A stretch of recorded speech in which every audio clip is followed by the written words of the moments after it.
অবস্থান করছি পর্যটন নগরী কক্সবাজারের কলাতলির ডলফিন মোড় থেকে। আশেপাশে অনেক জ্যাম, একটু পরপরই সৃষ্টি হচ্ছে এমন জ্যামের। এই জ্যাম সামলাতে হিমশিম খেয়ে যাচ্ছেন ট্রাফিক পুলিশরাও।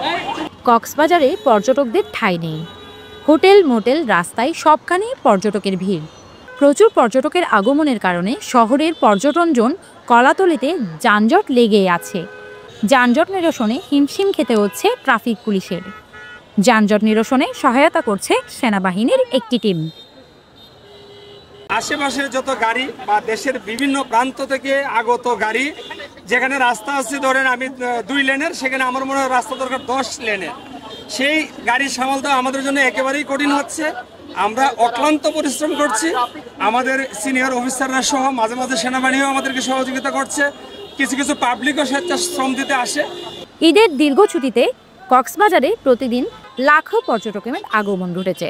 পর্যটকের চাপ সামলাতে হিমশিম খেতে হচ্ছে সংশ্লিষ্ট সকল দপ্তরকে। বিশেষ করে রাস্তায় চাপ ভয়াবহ রূপ নিয়েছে। কক্সবাজার শহরের কলাতলি ডলফিন মোড় থেকে বাইপাস সড়কের জেল গেট, অন্যদিকে ডলফিন মোড় থেকে সুগন্ধা পয়েন্ট পর্যন্ত একটু পরপর যানজট সৃষ্টি হচ্ছে। এতে পর্যটক সহ স্থানীয়দের চরম দুর্ভোগ পোহাতে হচ্ছে। এই জ্যাম নিরসনের জন্য আমাদের সবারই সচেতন হওয়া দরকার। ট্রাফিক পুলিশকেও আমাদের পক্ষ থেকে সহায়তা করা দরকার।